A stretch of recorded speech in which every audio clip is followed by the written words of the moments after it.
I think there's a lot of different things. I think when you're used to playing in high school, junior college, sometimes you can get away with those things. The other teams aren't good enough to make you pay for it. When you're playing Division One, every possession matters, and our program is learning that in a hard way right now. Yeah. What lessons do you kind of take from these last three games, and what are you kind of looking forward to in the next week of practice? What are you going to harp on? Well, I think we've talked a lot about trying to establish what our identity is going to be as a team. Through the first two games, I don't think you could pinpoint anything. I thought we were a little bit better executing in the half court when we didn't turn it over. I thought today we were really good guarding in the half court when we didn't have to play in defensive transition. And we were plus 11 on the glass too, but that all got negated with our turnovers. So that's got to be a huge emphasis for us moving forward. Ideally, what would you want the identity of this team to be? Well, I think any team I coach, I want it to be our defense and our rebounding. At the end of the day, every time you step on the floor, it's a possession battle. You want to shoot it more times than your opponent does from the floor and the free throw line. And because of all of our turnover issues right now, we're getting nowhere close to where we need to be in that area. When you look at kind of the turnover problems, I mean, are you going to go to kind of the drawing board and start tinkering with minutes and maybe starters, or are you not there at that point yet?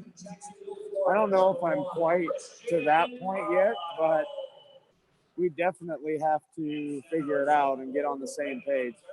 Some of it might simply be just getting opportunities to play together for longer. So just kind of like running them out there and hope the experience kind of draws up more continuity. For sure. I think that will definitely help in time. Gotcha. Were you pretty pleased, though? I mean, you won the rebounding battle today. You had more points in the paint. It seemed like kind of big men-wise, you were matching up well. Was that encouraging, or did it kind of all get negated because of the turnovers? Well, number one, I don't feel good about losing again, but we were better in some important areas. We established the post. We scored some baskets in there, ones that we didn't necessarily get the first two nights. We got a long ways to go. I'll be the first to admit that. And I think we found out against three pretty good teams this week.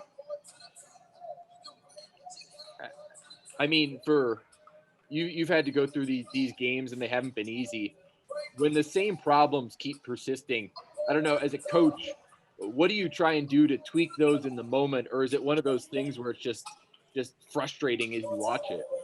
Well, I think it's hard when it's coming the way we did. We played 3 games in 4 days. You don't have any practice or film to fix it. Yeah.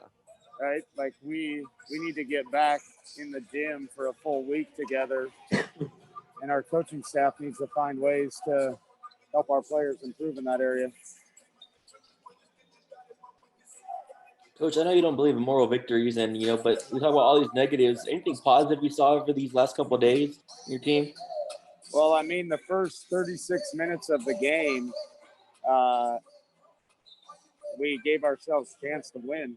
But unfortunately, college basketball is not a 36-minute game. You got to play for 40. I thought in the last 4 minutes of the game, when it's time to win, we had some defensive lapses, gave up some easy baskets, and then compounded those mistakes with bad shot selection on offense. We should be trying to get the ball to the post. We should be giving ourselves a chance, worst case scenario, to get to the free throw line. We didn't do that. We took floaters, step back threes, shots that when you're getting to winning time in a game aren't going to help you pull it out. When they went on that 15-0 run in I think it was the second half, and Fuller hit 2 threes, I mean, was that a defensive thing, or was that more on the turnover? I think a little bit of both. I felt like on both those threes he hit, we didn't have a good enough contest on either one. But, yeah, it's a whole lot easier or harder to guard when you're playing in defensive transition rather than being able to get back and set your defense up. Yeah. And two, we had some timeout issues. We had to use them early in the game. We couldn't just keep burning timeouts during that run. We're hoping to get to the media timeouts. If we would have used it, we would have had to go down the stretch with only one timeout left. Gotcha.